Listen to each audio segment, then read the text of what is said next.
Welcome to The Experience Today, where we explore the fascinating intersections of psychology, the human experience, and American politics. Good evening, good afternoon, and some parts of the world, it is good morning. It's true. In Australia. Afternoon, evening, I don't know. I don't know which one to pick right now, Miss Val. You need to help me pick which one I need to pick here, Miss Val. I would like to, but the rumble thing is circling again. It's going in circles again. Oh, Are we well, working properly? well, yeah, everything is working just fine. Okay, good. So, Good. All good. so, um, welcome back, everybody, to the lovely experience today. As always, we took a little bit of time off, obviously, to fix technical issues and things of that nature. As I like to say, we're all on and popping, and all that good stuff. But you know who was about to get popped tonight was Iran. They was about to get popped tonight. Um, Oh. they was going to get laid out like a Persian rug, literally. But Good quality Persian rug. great quality, yes, darling. Great quality, yes, yes. Only the best, right? I know. I do. Before we get started, I do need to remind people, go check out the revamped torturelibertymedia.com website, and most importantly, the advocacy arm of Torture Liberty Media. Ninth Amendment Project is now online. You can find it at ninthamendmentproject.org. That's the number 9th, Ninth Amendment Project.org. Y'all go check that out when you can. We'll have it at the bottom of the screen here momentarily. As soon as I figure out how to get it on there, to be at the bottom of the screen so you don't have to remember it and all that good stuff. I appreciate y'all. Love y'all, the good stuff. Miss Val, what's going on down in your neck of the woods down in South Florida, as we like to say? Well, we got a lot of rain. I'm very happy for that. We got rain and we got some more rain and lots of rain to fill in all the holes in our drought-filled property everywhere. Yeah, make it Um, rain. yeah, I've been doing a rain dance out there. Oh no, Yeah, how's today that working out?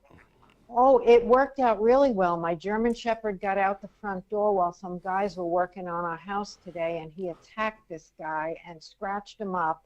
And I'm just like really a little shook up today. I hope this Oh, guy doesn't, yeah, I hope he doesn't. I got to be more careful because this boy is all about, protection, and he's like a military force. mm-hmm. He can't, he pushed his way out the front door. I mean, he's very smart. Anyway, I'm still trying to calm down from that whole thing. Um, you know, we last night I said to Bruce, we're on the eve of destruction. And then I said, wait a minute, there's a song. I've heard this song. And, I think it's a Vietnam, era song, which it seems to be a lot of the music from that time is spelling out what's happening now to some extent. Just hope it doesn't last that long. But you gotta really, really look at the media. Past couple of days. I think over the weekend I heard that Trump was being rushed to Walter Reed, and then Joe Biden was being rushed to Walter Reed, and X and Truth and all the media. It was just insanity. And you look at what Trump wrote, was it 2 days ago? I'm going to read it. Tuesday will be Power Plant Day and Bridge Day, all wrapped up in one, in Iran. There will be nothing like it. Open the fucking straight, you crazy bastards, or you'll be living in hell. Just watch. Praise be to Allah. President Donald J. Trump. You know, a lot Do of you people, know? look, a lot of people on social media admonish Trump for Oh, saying, yeah. and I'm sitting here, I'm like, look, um, I could care less about decorum, right? Because again, and this is like one in my top five of pet peeves when people talk about, we're in the modern age, we should have more decorum, right? People don't listen to decorum, right? Well, Right? some do. Some do. Some do, right? But here's the thing, right? If people look back again at our founding, starting at the Philadelphia Convention, Committee of the Whole, right? And different committee hearings during when we became the United States in 1789, right? These guys was fist fighting in the well of the Senate. These guys was dragging people off the front stoop of the House building, and I'm sitting here like, you're worried about Donald Trump and his language? Right? And do we know what Jesus said when he walked into the church and turned the money tables over? Right. He probably said the same thing. Right. So it's like, I'm not worried about Trump's language. Like, you know what? Get even more gangster. Because the thing is like, you know what? People respond to shock and awe. Right? People, well, you should pay your fee. No, bitch, pay your fee. Or guess what's going to happen? This, and this is going to happen. And you can guarantee that is going to happen. Play with me. That's the president I voted for. You know what I want to know? What was everyone's, and you can write this in the chat room, what was your first reaction when you read this truth? I'm going to tell you right now, I laughed. I had a hearty, enjoyable laugh. Then I was shocked to see what people's reactions were. It was like, are you guys serious? Is this real? Are you really reacting like this? Like, what did you think? What do you think is going on in this world right now?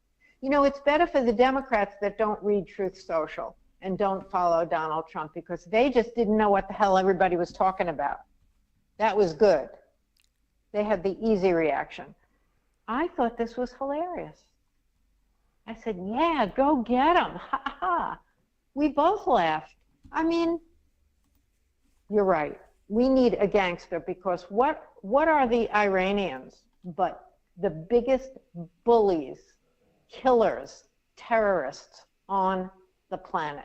Not the good people, the terrorists who are running the country for the past 47 years. He knows who he's dealing with. They're tough, they're liars, they're killers, they're murderous, hell-ridden. They think they're going to get 17 virgins. They're going to get 17 demons screwing them up the ass. That's what they're going to get. Okay, enough of that. But so I have been saying all week, who is he negotiating with? Like, for some reason, nobody knows.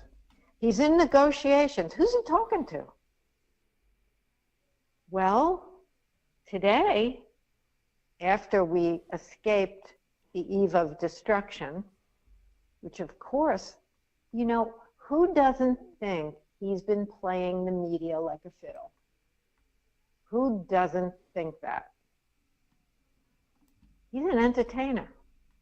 He's a businessman. He's read the war book, The Art of War. He knows the art of war. He wrote, this is from The Art of War. Numerical weakness comes from having to prepare against possible attacks. Numerical strength from compelling our adversary to make these preparations against us. In this moment, he's been talking to Pakistan. I really didn't know who he was talking to. Apparently neutral. Do you think Pakistan is neutral? Like, Pakistan is a I call them, they've always been opportunist. Okay.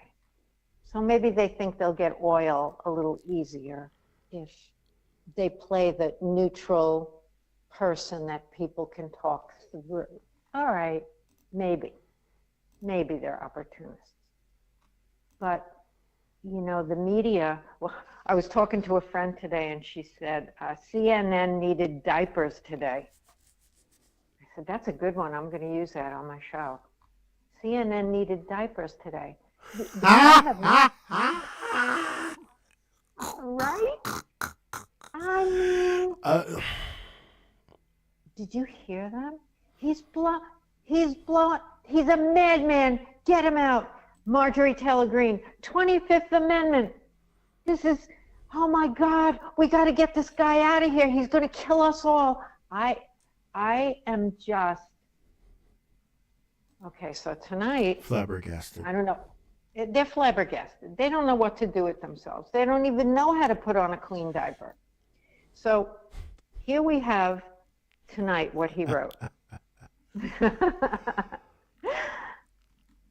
Based on conversations with Prime Minister Shehbaz Sharif and Field Marshal Asim Munir of Pakistan, and wherein they requested that I hold off the destructive force being sent tonight to Iran, and subject to the Islamic Republic of Iran agreeing to the complete, immediate, and safe opening of the Strait of Hormuz, I agree to suspend the bombing and attack of Iran for a period of 2 weeks. This will be a double-sided ceasefire. The reason for doing so is that we have already met and exceeded all military objectives and are very far along with a definitive agreement concerning long-term peace with Iran and peace in the Middle East. We received, here's where the danger is, guys. We received a 10-point proposal from Iran and believe it is a workable basis on which to negotiate. Almost all of the various points of past contention have been agreed to between the United States and Iran, but a 2-week period will allow the agreement to be finalized and consummated. On behalf of the United States of America as president, and also representing the countries of the Middle East, it is an honor to have this long-term problem close to resolution. Thank you for your attention to this matter. I was listening to Mr. Faddis, who was a part of the CIA this evening, and he was big time involved in the Iran and Iraqi wars. And he said, if people look up what that 10-point proposal is, you will see that we're getting nowhere with them. And this is reality. Their 10-point system is based on what they want. It's never going to fly with President Trump. It's never going to fly with the other countries in the Middle East. It's never going to fly with Israel, who, by the way, I heard Israel actually bombed those bridges before this bogus announcement. And I say bogus because do you think that President Trump was going to get on TV and say, okay, tomorrow night I'm going to bomb the bridges, the desalinization plants, and whatever else he was going to bomb? And then so Iran gets all their women and children and people to flood the area, probably by force. And so Trump would be met with, uh-oh, I got to kill all those people that are now surrounding those areas. We're being played, guys. The media is being played. The military is being played. We're all being played. This is a movie. Will 2 weeks from now be the eve of destruction? See, you brought up something, right? And what people, I want to add something in there that CIA guy didn't add into the mix, right? Because you mentioned it, right? You mentioned that you didn't know, apparently he's been talking to Pakistan. Right. Right. Now let's remember just a few years ago, right? We basically promoted through USAID and other NGOs, Imran Khan, right? We pushed him to the presidency because we didn't want Pakistan to fall into such a disarray Islamic state. So we promoted Imran Khan. What did the Muslims do after Joe Biden took his hand off of Pakistan? Right? No confidence vote and threw out Imran Khan and then threw him into prison, right? Right. Right? Now watch this. Let's also keep in mind the biggest intelligence agency in that region is the PIA, Pakistani Intelligence Authority. They're the biggest, and they work hand in hand with the who? The same people, but with a C in front. Yeah. Right? PCP. Uh-huh. Oh, well. Right? Yeah. So now, as I'm piecing this psychological warfare we're looking at, right? Now, remember the video from the other day where they were showing that, oh no, the Iranians were lining up the IRGC to capture the U.S. pilot, right? Yeah. Right?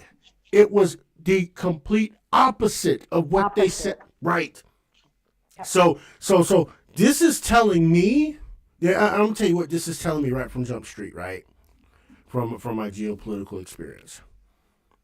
The CIA or someone attached to intelligence, rather be someone from Booz Allen Hamilton or from khaki, is on the ground in Iran handing people firearms and telling them to lay low until the right time. I'm telling you, something about this is we're going to arm these people the same way we armed Osama, but we're not going to make the mistake we did with Osama. Right? We learned our lesson with Osama. We ended up Russia being a bigger enemy at that point, and Afghanistan turned their back on us, right? After we helped them in the Soviet-Afghan war, right? This won't happen again in Persia, right? So they're doing this meticulously, and they're arming these people, and they're waiting for the time. And when that and now they're saying, what are they saying as well? They're saying that, we have the people forming human chains, right? Justin said in the chat, I see it now, forming human chains around the infrastructure. Absolutely not. Another PSYOP smokescreen that people really need to sit back and ignore. Exactly. Right? Because here's the thing, right? Here's the thing. Here's what's funny about that, right? The people that are a part of the resistance now, that have been armed or have intelligence from America and Israel, send them the human chains in front of those quote unquote infrastructure pieces. You're just going to send the enemy that's already infiltrated your people, right? Not your people, but it's them, their people. You know what I mean? They're not. They're not Islamist, right? By default, they're Persians, right? They'll just go in and sabotage it themselves. That's a possibility. I'm just looking at it from every angle, and this is what's. If my prediction is true, I'm gonna close shop. No, we don't want to close shop yet. What's that? What's amazing about this whole thing is Donald Trump has watched this in his, 79 years old, 78, whatever he is. He's somewhere in there, yeah. Yeah, he has watched all of this since the beginning of what we're talking about. He certainly saw the mess in Afghanistan. He saw the Vietnam War. He saw Korea. I don't know if he saw Korea. He was probably too young for that. But he's watched all of this as a businessman and a shrewd military thinker and all that he is. And who would you rather have in charge of this right now? And with all the amazing people he's got on his committees, especially the military. I mean, I gotta say, looking at, Rubio and Lutnick and even his son-in-law, who we haven't heard from for years and years, all of a sudden he popped back up again in terms of dealing with Israel and the Middle East. And you have to look at Trump's you have to look at his first 4 years as well in all of this. and the preparation time that he had during the stolen election time. Aren't we lucky we can say that now and not get arrested? It's just such an amazing time to be alive. And yes, we have times where we get scared. But at the same time, we really have to look at this now and say, we have been waiting for this for at least 10, 12, 15 years now. We have been waiting for this moment. And if you believe that there's a greater force taking charge of all of this, and you could look at it from an earthly level, you can look at it from a heavenly level, however you prefer. But there is a greater force running this whole thing, and it's pretty amazing. Now, I think what's really important here to keep a focus on is the CCP. And you just mentioned that, Rod, because China is really the weakest link in this chain of the Iranian, Venezuelan, did I say that word right?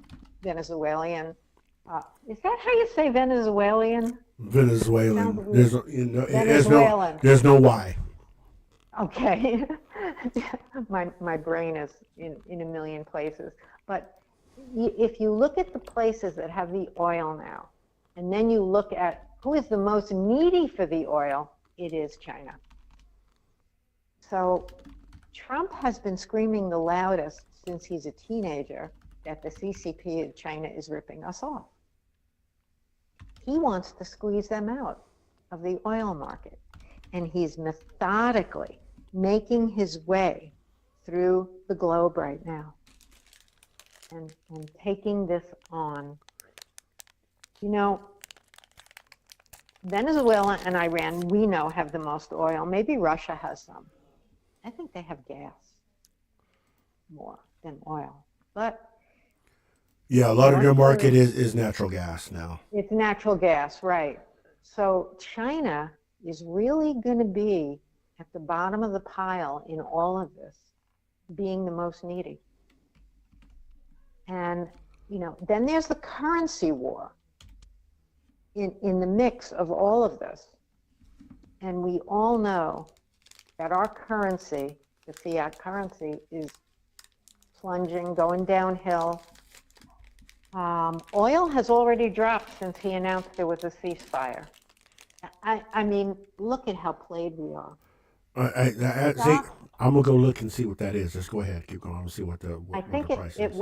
It dropped down like $15 all of a sudden, in a moment, in 1 hour. You know, it's like the stock market is sitting there drooling on every syllable that Trump makes. The media is sitting there drooling at every syllable Trump speaks. He is living rent-free in everyone's head. He's got the world on a string. He's high on a stage. Everybody is focused on him and watching his every move. I'm quite certain he is enjoying this. He's an entertainer. He loves the production. He's having a blast. Look at him. Does he look even the least bit aggravated or worried or taxed? Nope. No. He's quite rested and relaxed and just, you know, in a day where he's blowing something up or threatening to do so, he's also having breakfast with a foreign visitor, and he's, you know, doing a press conference. This is like all planned out. We are buying popcorn and enjoying the show. And what's happening right now is it's on a world scale. This is the big show. This is Ed Sullivan's really big show. For those of you who ever remember Ed Sullivan. Oh yeah, good old Ed. Yeah, right. You're the first to present so many people, actually. I mean, he was an avant-garde thinker in terms of music and entertainment. He just loved to be the. He was also a big presenter, but in a very limited field. Where Trump has access to the whole world right now, and everybody loves him. On the other side of the world, well, maybe Macron doesn't love him so much. And what's the guy's name in, Germany? Merz? Oh. You know, do you remember when he was sitting at the meeting and he held up the white handkerchief?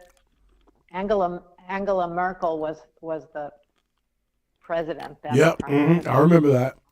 Yeah, well, he was telling him exactly what's happening now.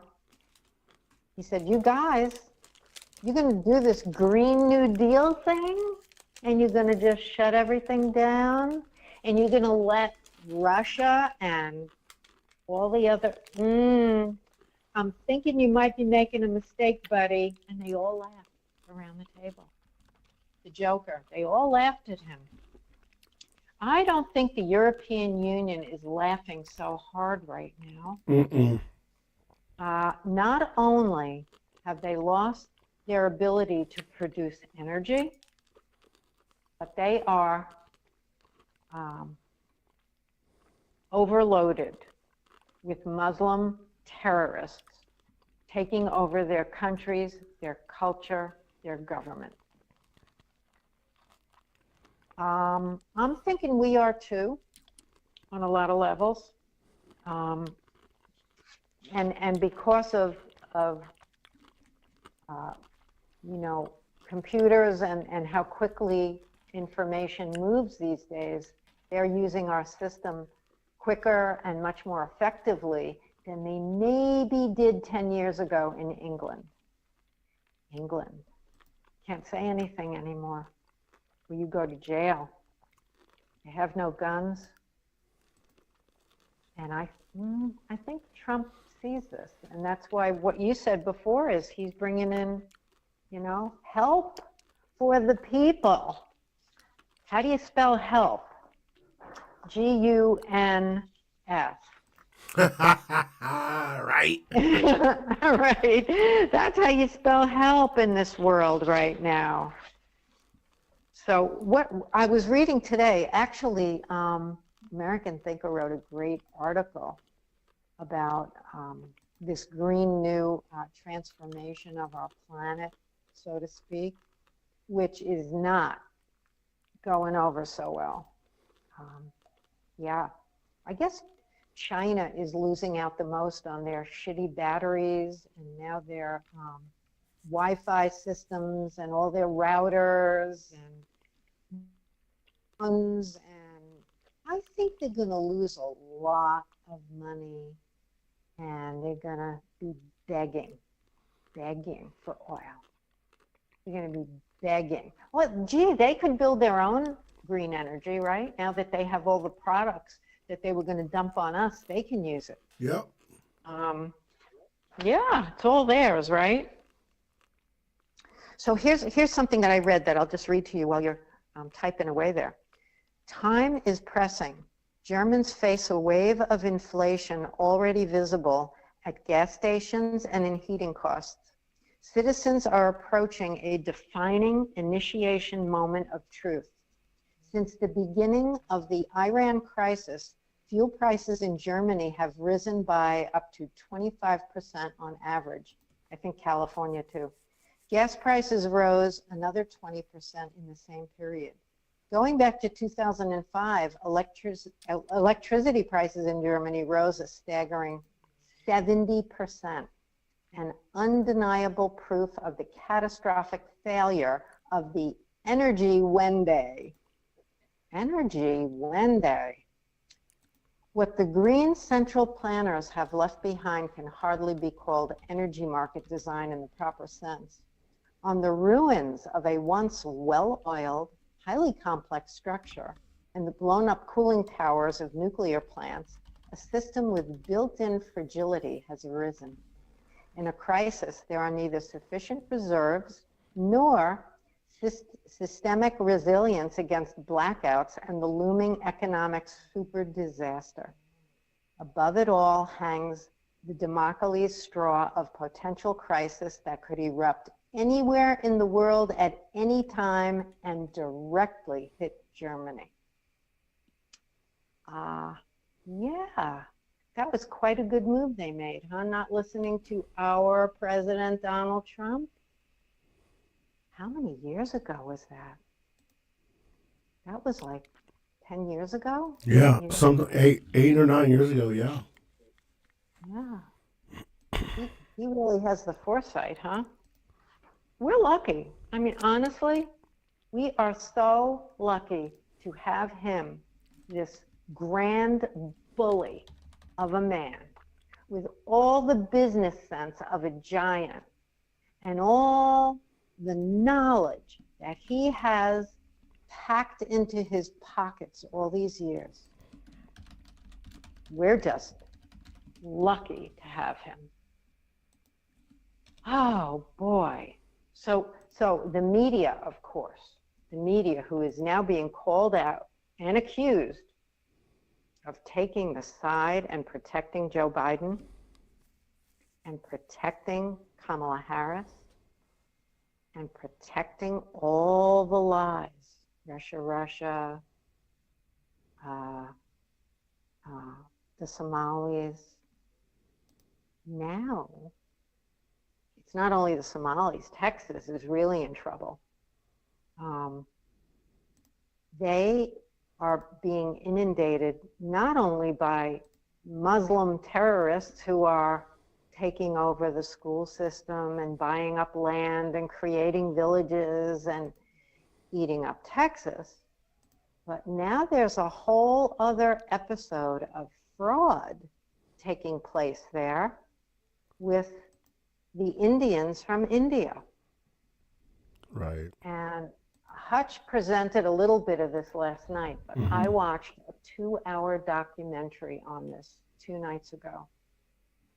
And it's just amazing how these foreigners are using our systems and our taxpayer money, stealing fraud everywhere. It's just a trip. Empty buildings, same as Minnesota, empty buildings, fake businesses, people that are coming here with fake degrees. Watch out when you walk into the hospital and a person from India walks towards you with a knife to do your surgery. Take note. Right. And they're in Target, they're in Walgreens, they're in 7-Eleven shops working. Excuse me, we don't have people in the United States to do these jobs? We do. People? Oh, we do. Of course we do. But they're being given to the Indians. Mm-hmm. And I have nothing personal against India. As a matter of fact, I don't think the people that are doing this in Texas are as evil and degenerate and dangerous as the Somalis and the terrorist Muslims. That's just my judgment. No, and that's a fair judgment. I mean, there's obviously bad in every nationality and group of people, but the Indians that I have met and have talked to are actually like legit, and there's a lot of them I've talked to over the years. They're legit, so I'm not worried. I'm not worried about them in that regard. But again, like you said, it's the Somalis and it's the people that are Islamists and that nature. Right? Those are the people like you gotta not only keep your eye on, but your people's eyes, pull them over there too at the same time with you. Right. Because I mean, their belief system says that they can lie to your face just to complete their agenda. No, I'm sorry, no, that's not how this works. Right, and they're pushing their ideological belief system, which is really not their religion, but they're pushing it anyway.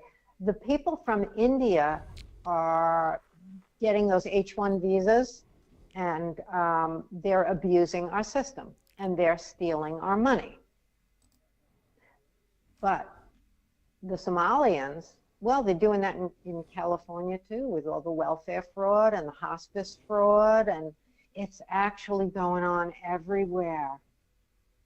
And until we pull back this fraud, I honestly don't know why we have to pay tax into this anymore.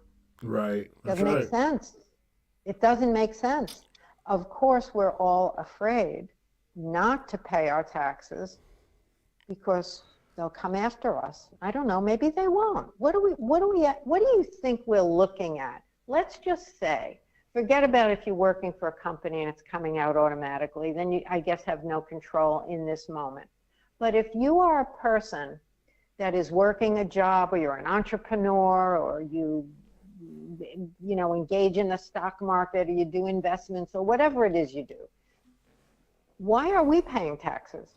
Right. To an illegal agency that was set up in 1913 and makes no sense. What could happen to us? Right. How long would it take? I bought a book that this attorney who worked for the IRS just wrote recently. In fact, as I get reading it, I'll start to share it on the show, should we not be on the eve of destruction. But he says that he didn't pay his taxes for 6 or 7 years, and then because he worked in the agency and called out all the fraud, which are illegal codes that they're using. Right. When you bring your taxes in, they're using these made-up codes that extract your money that aren't even real. And he got taken down. I mean, he got put into, interrogation courts, and it cost him all this money to hire lawyers, and eventually he won, believe it or not. Right. And he never paid his taxes. But how many of us want to go through that? Right. That's the problem. We want the tariffs to work.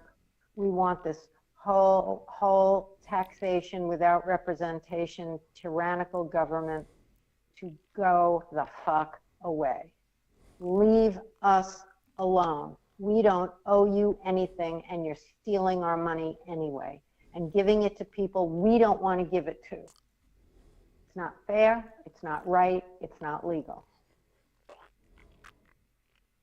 I'm glad J.D. Vance is working on this right now. Oh, 100%. Yes. He's got to prove his worth in this department. He really does. And I'm looking forward to even more garbage coming out about how they're doing this to us and who's responsible.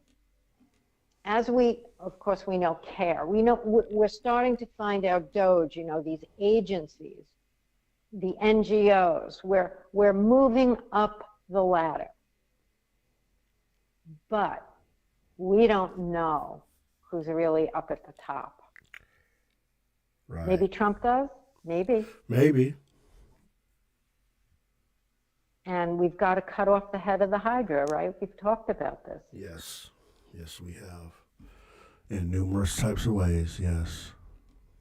Yeah, I mean, we can't just sit here and, pull down Joe Blow and pull down Nancy Pelosi. And we know evil, stealing the stocks, the whole thing, the trading, all these stupid politicians of the Democrat Party, and there's just as many creeps in the Republican Party that are really Democrats. They're really not real Republicans. But, we can vote some of them out and eventually drown them out.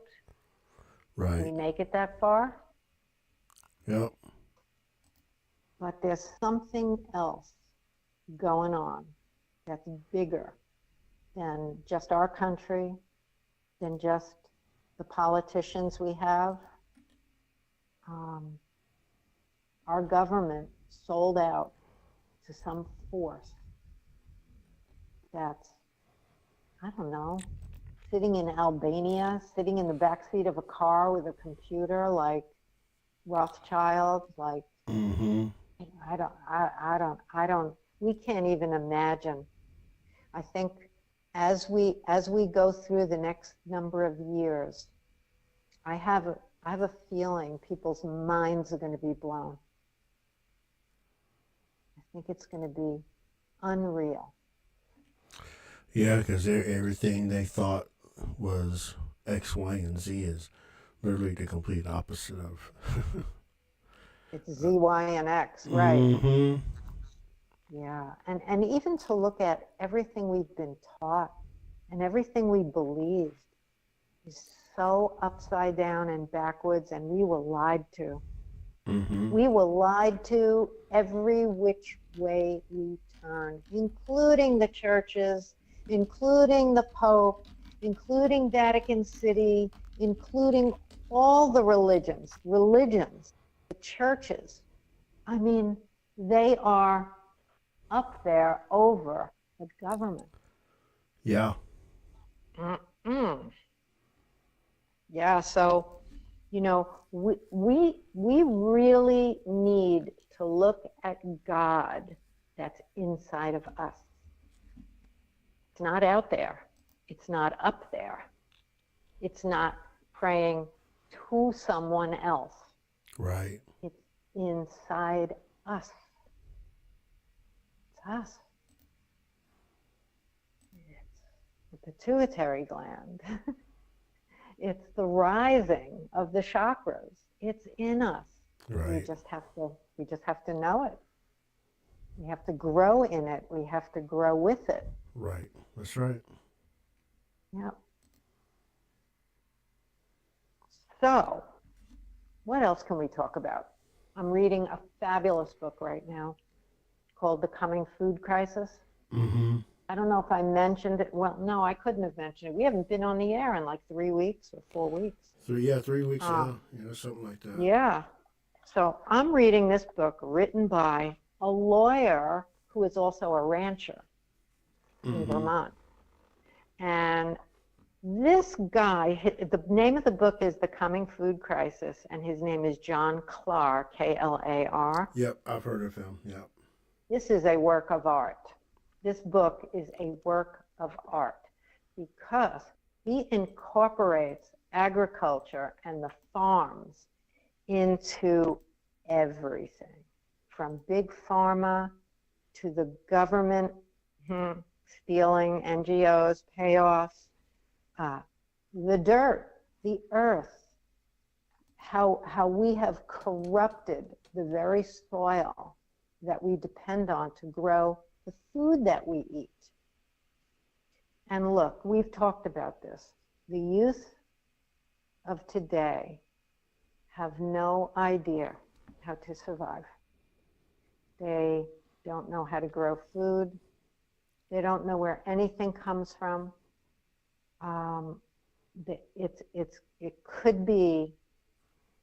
It could get really bad for the people, young people especially, who don't figure out how to learn how to use their hands and do things. It will be the ultimate achievement of unsurvival. So, okay, I'm just going to read this very small portion go ahead. here from the book. Yeah, because I think I'm going to ask people to actually purchase this work of art because it's pretty mind-blowing. Once disconnected from rich soils and nutrient-dense foods, humans become not only physically ill, but also alienated from other vital connections. Wendell Berry correctly observes that as industrial technology advances and enlarges, and in the process assumes greater social, economic, and political force, it carries people away from where they belong by history, culture, deeds, association, and affection. This severance unmoors modern human populations from their ability to reclaim their own food production, including cultural knowledge, community, rural lands, livestock, seed genetics, and the tools and other resources required to grow their own food. The journey to rediscover the primacy of food in human health is a homecoming to agriculture.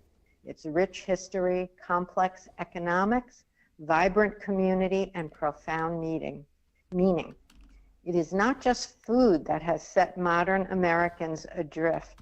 It is the alienation from farming and food culture, the loss of rural communities and economic sustenance, and the abandonment of agrarian life in favor of techno-urban alienation and confinement. Most importantly, it is an utter surrender of self-determination and liberty to corporate government domination. We've gotten there. Yeah. Yes, we have. And it's terrible. It's terrible. You there, Rob? Yes, I am. Oh, okay. I mean, this is I'm right here. when you go to the market and the girl checking out a watermelon says to you, "What is this?" And I said to her, "It's watermelon. Did you ever eat watermelon?" She says, "Yeah, I just buy it in pieces in the plastic container in Publix." Yeah. I'm like, I couldn't get more sad. If you ask a kid, where does the chicken come from? Comes from the meat department in Publix.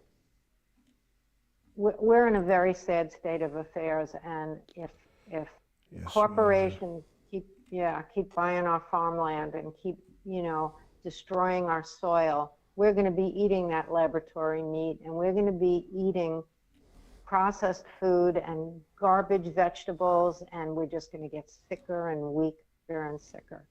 And this book is a gem. I'm about halfway through it. Very nice. So, yeah. So we got a lot of learning to do and a lot of catching up to do, but we're gonna get there. It's work. We don't have a choice but to get there, right? We gotta get there. I mean, these are some of the biggest challenges we're gonna face mentally, right? Absolutely. When it comes to this, so we have to stay vigilant. We have to make sure we keep our head above water, right? And ultimately, right, we have to pray or have a moment of silence for our leaders that are leading us here, right? Because their outcome, right, determines our future, and this is why I get so animated when I hear people wanting the United States to fail. Right, that gets me really animated. I say, you do understand, if the United States fail, we all have lost, because you have hatred for man. For whatever reason, you want him to fail. Him hence failing fails all of us, and we all suffer collectively. That's right. Right? You would rather have that than to keep your head on straight and say, hey, I don't like the guy, but I hope he accomplishes and he has the foresight that we don't have, that it falls into place like it's supposed to, and not the other way around. Because the other way around will end up like New York is getting into now. Right? I mean, so, and we got to go in a few minutes, but I have to throw this out there, right? Did you hear what Mom Donnie just did? No, what do you do now? Okay, so he's trying to push for all the white people to stay in the city, right? Because somebody's got to pay the tax share, thinking that black people, I hate using that, but black people do not pay any burden of taxes. They live in the city too, motherfucker. Right? Right? And then remember, he had that whole thing where if you sold you sell your house, that it has to go through the government to be approved to be sold first, right? Or they get first dibs. Now he's turning around. Listen to this. He's creating a race-based policy to help the black people in New York City. I'm like, wait a minute. Hold up. Something sounds very fishy here. You created a policy to literally push all the white millionaires and billionaires out of the city, or any white person that has any sense is getting the fuck out. While the poorest of the black people that will stay in the Bronx, that will stay in Bed-Stuy, that'll stay down on Jerome Ave, right? Down in Shitholes. Yep. right, Yep. right, and then they don't make enough money to leave, and then you're going to create a race-based policy to keep them there. What does that sound like to you? Slavery. Oh shit! I thought the 13th Amendment got rid of that. My bad. See, Oh, no. see how and here's the thing, right? This is how sinister these Islamists are. This is how sinister they are. Because we have to remember, right? We have to remember, and I want everybody in the chat to remember this and stand on this, right? It was the Arabs that started literally slavery in the first place. Let's remember this, right? Remember, right? Pharaoh was an Arab. That's right. Right? The Jews. Pharaoh was an Arab per what we know today through biology. Right? Yes. Right? We're not going to talk about Nebuchadnezzar. Right? Babylon, Arab. Do y'all get the point? You know where I'm going with this, right? Yep. Now we get to the Ottoman Empire, right? Islam, right? And what they do? They tracked their ass all the way up the Caucasus Mountains into Eastern Europe and took white people. How did we get Slavic? Right? Slave. Right? The first groups of people that were in manumission were Arabs. When it come to the Barbary slave trade and the Barbary pirates, Arabs. Arabs. Oh, the worst. Right? Y'all hear what I'm saying, right? And then you have one on our soil. Oh no, I'm part Indian. Bitch, shut up. Just shut up, Mom Donnie. Shut up. And now you're bringing it under the guise of democratic socialism, and you're enslaving the black people that are there to keep them there, to drain them of all their resources. And look, and you were there. Were you there during the time when Dinkins was the mayor? I wasn't living there, but it was a shithole. Right. It was horrible. Right. And it's getting back to when Dinkins was Yes. mayor. Yes.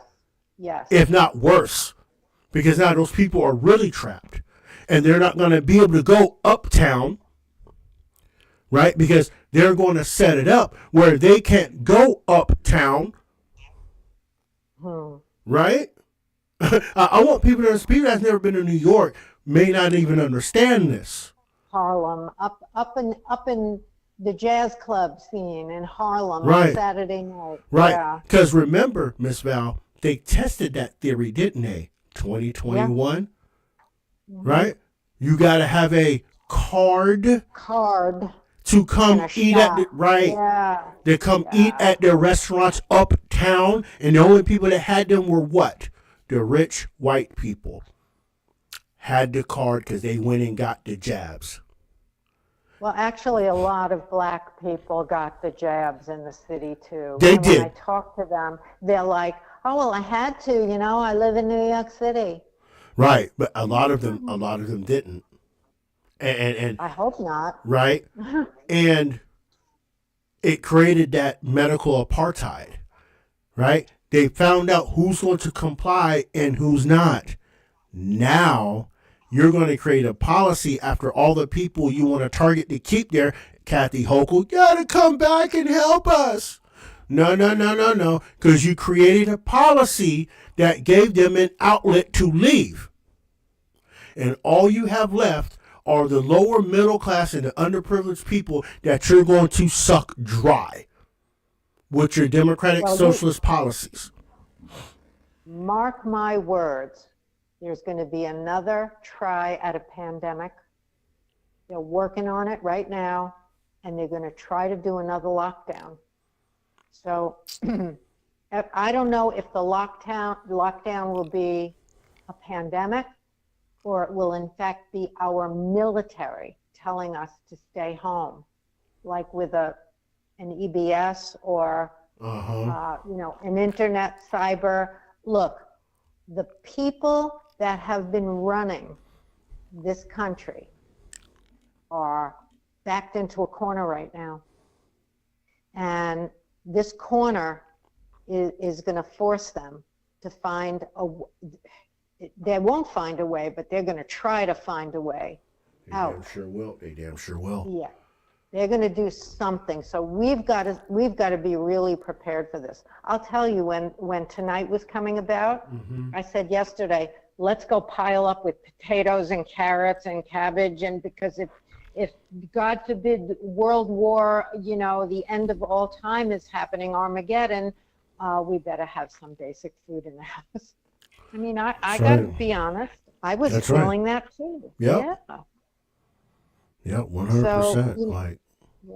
Yeah. We all depend on these supermarkets, and especially we just had this freeze in Florida. I mean, I lost all my fruit trees, but they are coming back now. But I think it's going to take like a year or two for them to start producing again. Probably, yeah. And it's just, wow, you don't realize what nature can do. Boom, all of a sudden, what you counted on. Wow, I have coconuts, I have mangoes, I have avocados, I have all my garden growing. I can live on this food. No, guess what? And who knows if that was manufactured? We have to get you a 30-gallon barrel. Yeah. And I'll probably have to bring one down from up here down there for you. For winter, when those things happen, so you could light that barrel and keep it on fire to keep your plants above certain temperature, right? That would be nice. We'll have to do that for you. I know exactly where to go to get one and bring it to you. So we'll have to coordinate that sometime in the near future. I'll take you up on it, and then you can show me how to use Rumble on the video. We definitely have to make a trip. I'll stick you in front of my computer. Y'all see Rod with like 4 sets of glasses on, like, okay, Miss Val, we gotta get the Rumble on here now, girl. I got an extra pair of readers for you. And Ms. Val, thank you as always. You're welcome. And I want to thank everybody for coming back. Remember, 9th Amendment Project.org. Please go check it out. Please check it out. Tell me what you think, because we're going to do a lot of hard-hitting stuff when we really get it really rolling. So 9th Amendment Project.org. Let's do the things. Let's save our unenumerated rights, because the government has a right to tread in that realm, because those are ours, not theirs. They're just there to protect it. But for some reason, some people just have forgotten about the silent sentinel in the Constitution that stops the government even further. So with that being said, thank y'all. Appreciate everybody. And please remember, love your neighbors, love your family, but ultimately, love yourself. Until next time, y'all. Peace and love.